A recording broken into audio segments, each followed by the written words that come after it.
Welcome back to the Legacy Crusaders blog channel. This is Benji, and today I'm trying to do some test hands with my Infernoid Altergeist deck because, you know, I of course posted it and shared it, and it got some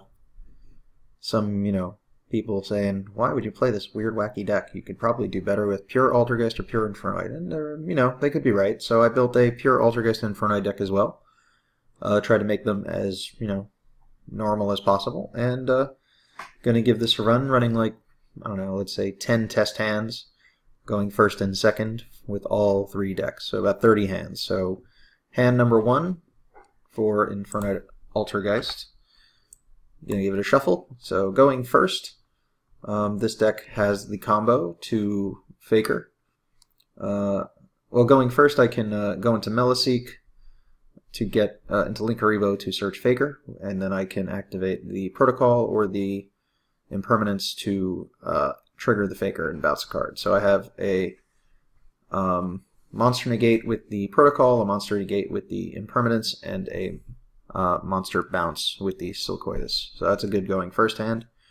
Going second, I would also have the Manifestation, and I have the Imagination. So I have Impermanence to negate an effect, the Meliseek potentially to bait an effect, so I have the option of attacking with it to bait out my opponent to do something about it. I also have the option of going into Linkaribo to search, and my opponent could try to stop that, in which case I can then crash.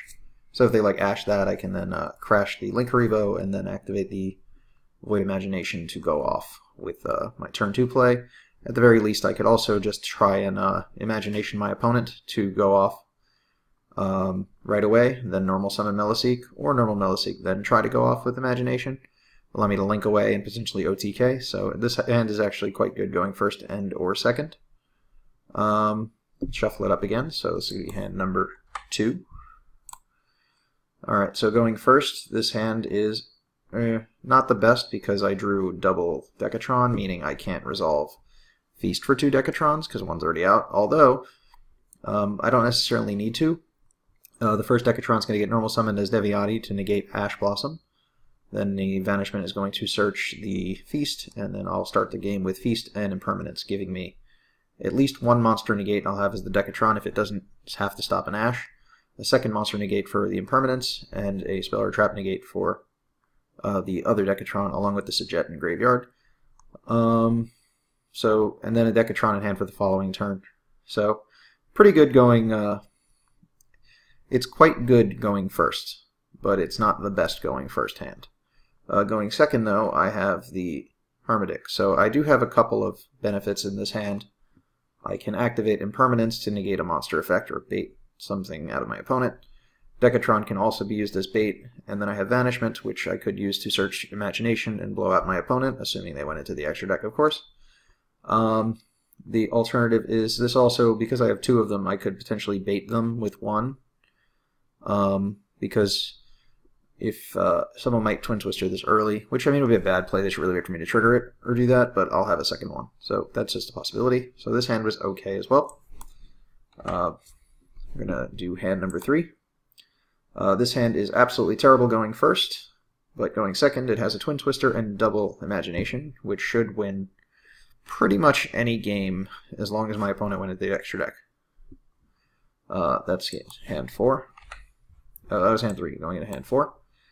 Going first, this hand is fine. I have access to a Twin Twister and a Void Banishment, so this sets up to mess up my opponent's first board setup at the same time, allowing me to set up a defense. Going second, it can bait my opponent with the Marionetter to make them think I'm playing Altergeist, and then Twin Twister by discarding either of these guys, and searching a Void Imagination if they have an extra deck monster, or a Void Feast if they do not. So this one's pretty solid. Hand number 5.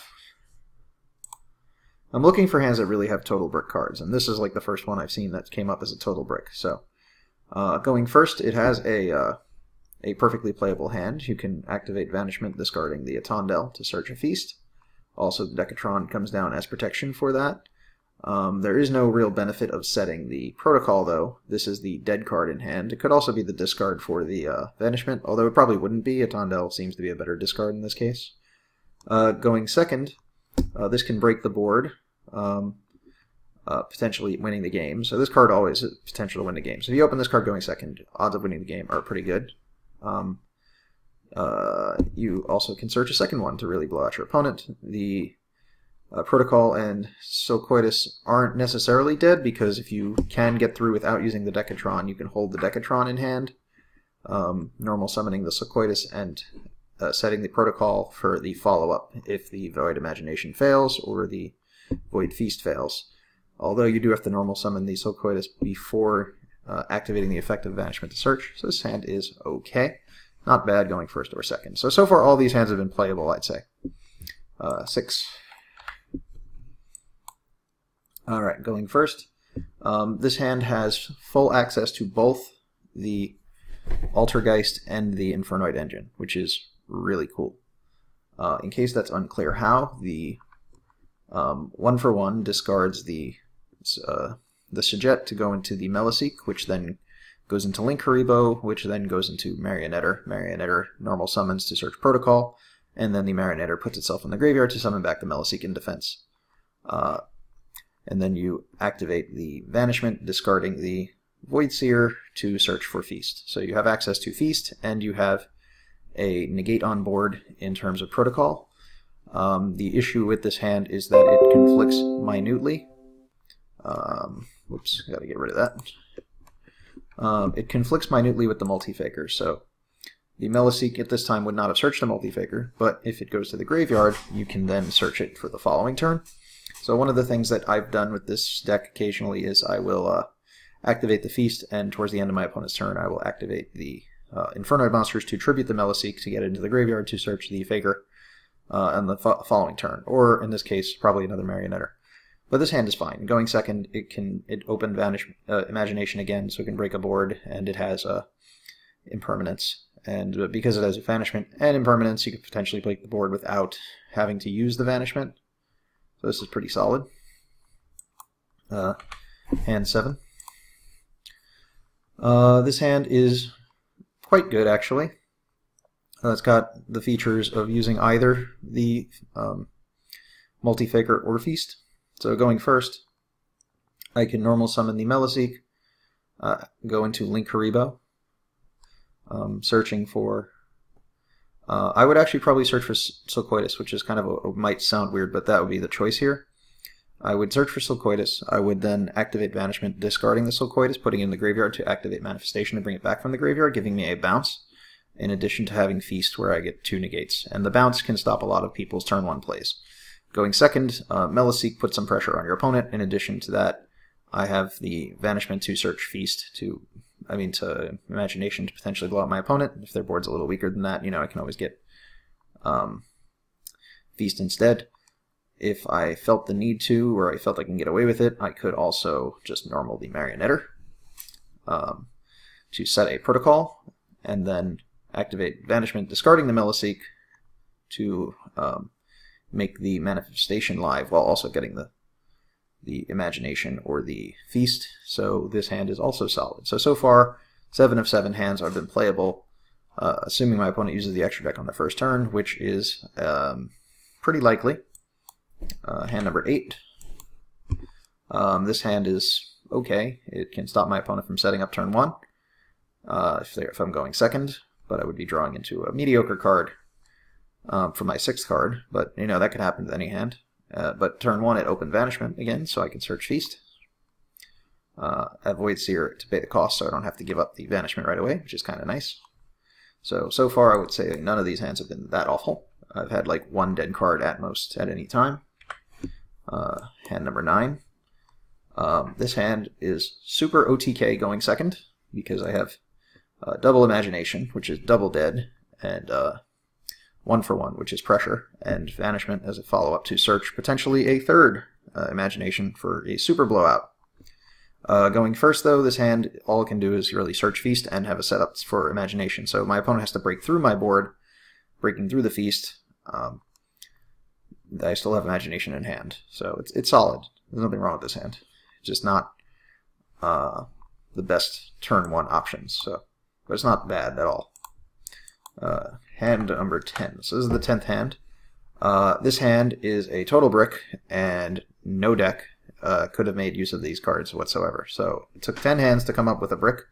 The Protocol, Manifestation, Impermanence, Twin Twister, White Feast. None of these cards really go together. The best I can do is Twin Twister discarding the Protocol, and then on the following turn, Twin Twister discarding the Manifestation, potentially use it to add back the other one. So that's a little upsetting, but you know, it happens. So that is hand 10. So this deck so far drawing pretty good. Now to look at a pure Infernoid deck. Deck is sorted.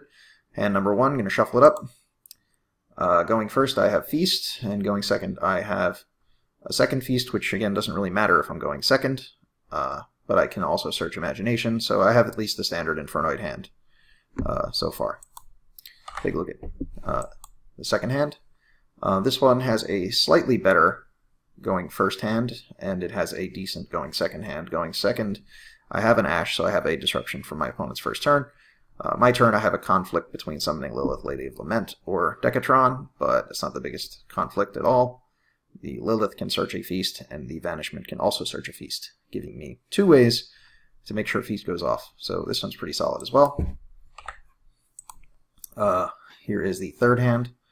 Going second, I have Imagination, and I unfortunately will be drawing my second Anoku for turn, so that means I'll have to fuse at least 1 monster from the deck. But going first, I have the Feast, putting me in a position where I have to use the Imagination for the Feast, not having it for the follow-up on the next turn, but at least I have a turn 1 play, and I have a Twin Twister at least to set. Harmonic isn't particularly useful as a draw. Fourth hand. Going first, I have a perfectly playable hand, starting with Decatron and activating Vanishment to search Feast. Going second, my hand is essentially the same. I have Decatron and Vanishment and Imagination, so all these are fine. This hand going first is not particularly great. I do have Decatron, I do have Vanishment, but I drew both Sajet and Sights Moss, limiting my Feast options. Going second, any hand with Feast, any hand with Vanishment can do something, but Imagination would be preferable. This hand has nothing good going for it turn 1. I can activate Lair and do nothing with Lair. I can Twin Twister something. It's not particularly good. Going second, I can set Feast and activate Lair of Darkness and set Twin Twister, giving me options on my opponent's second turn, but it's not particularly great. I'm not a big fan of Lair. I'm only playing as a 1-of in here just because that's how I would play it if I was to play a pure Infernoid deck. I do find it weird I haven't drawn an Extravagance yet. Shuffling up. Going first, I have both Banishment and Imagination, so this is good going first or second. I have a hand trap as well. 8. This hand has both Banishment and Imagination, so far I keep opening at least playable. I've had one real brick in the other game. Shuffling up again. I opened Vanishment, Ash Blossom, Decatron, Lilith. Rekindling is not live at the beginning of the game, but it's such a strong 1-of. I like to play it in my pure builds. Going second, I have 1-for-1, meaning I can discard the dead Ash or something, or the Lilith if I would prefer to commit my normal summon to my Decatron. So far no bad hands here either. Here's the first bad hand going first. I have nothing but double impermanence to protect myself. A dead Feast.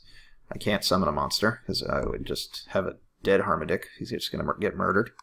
Going second, I top deck Ash, which doesn't do anything. So far I've managed to brick both games, both hands on my 10th run through. But every hand has been playable, and there haven't really been dead cards in the hand all that much. Going into pure Altergeist. Again, I haven't played either of these pure Infernoid or pure Altergeist lists. I'm just putting them together to get an idea of how they look. I always look at the first, I always look at the first 5 cards just to see what's going to happen after a shuffle.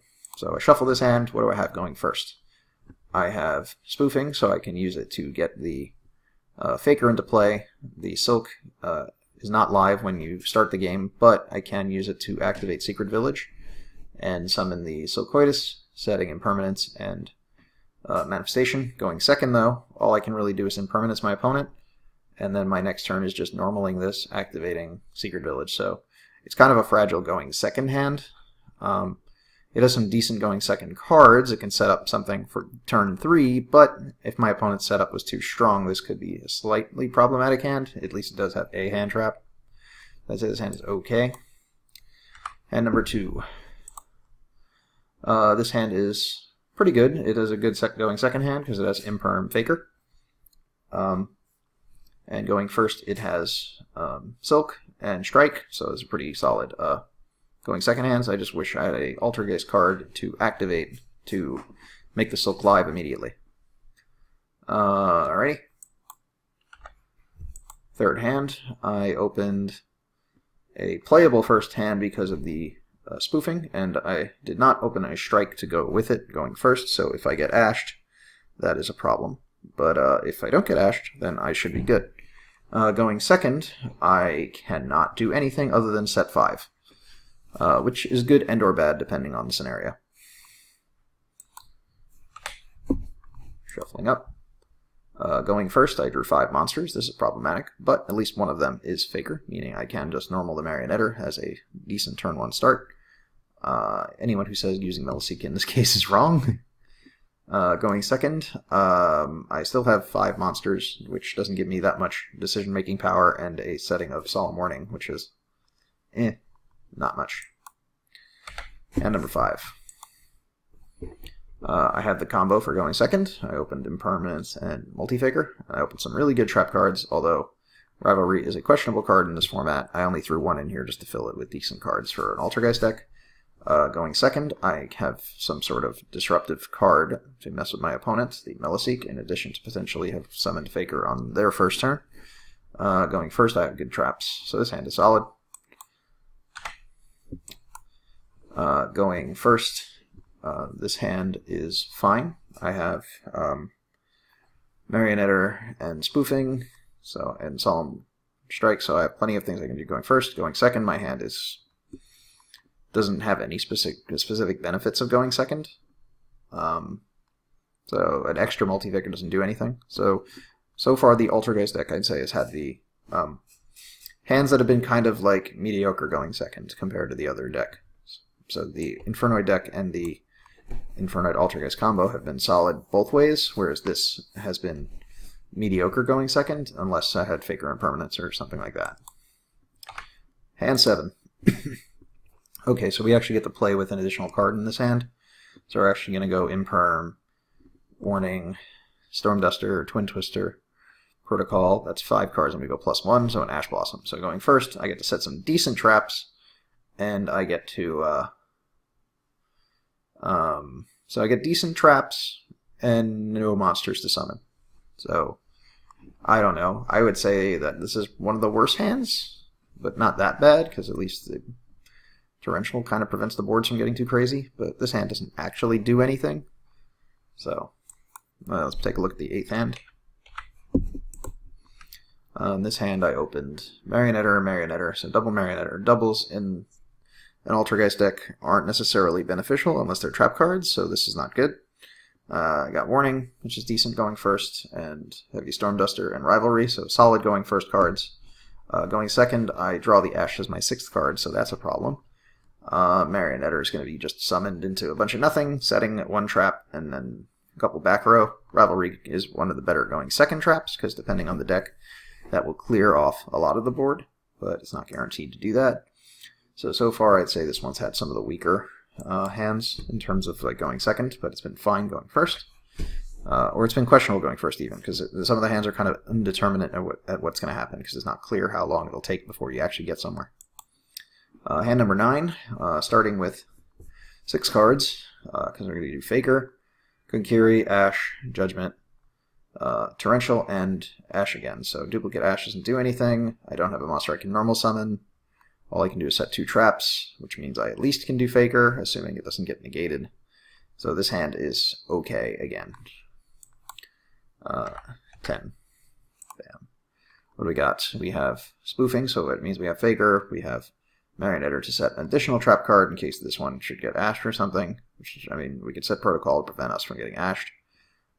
Then we have Silk, which we're not going to be normal summoning. That is the shuffle back card. We have Secret Village, which is good going first. And because we have Extravagance, we will also have the Protocol and the Multi-Vigor. So this hand is actually really good. Going first, going second again, all we're doing is normal summoning a monster and doing a lot of nothing. So that's always going to be the problem with a pure Altergeist deck. It doesn't do much going second. You can't really plan to do anything. Unless you play a card like Temple of the Kings, letting you actually activate your trap cards going second. So honestly, I don't necessarily think any of these was better or worse than another. The only difference is that I found that this one, the cards that people said would be dead have not been that dead. Although, let's see, I activate this to start my turn going first. I actually have turn 1 plays, and I have turn 2 plays. So as weird as this hand looks, this hand can actually play, you know. But I do it with another deck. This hand, in the pure Infernoid deck, 1, 2, 3, 4, 5, 6. I can't do shit going first, and I can't do shit going second. So this hand sucks. And pure Altergeist deck, going first, I have a decent hand. So all these hands have been kind of at least playable. Overall, I'd say the best drawing deck has been the pure Infernoid deck, surprisingly. Although, I guess the Altergeist deck has drawn the best consistently for going first, but the other decks have been able to play going second, and I think that's a bigger difference now, because you don't choose who goes first and who goes second. So, I don't know. I don't know what you think. If you like my goofy Infernoid Altergeist deck, leave a comment. If you think pure Infernoid is the way to go, leave a comment. And if you think that pure Altergeist is the way to go, leave a comment. Yeah, so that's going to wrap this up.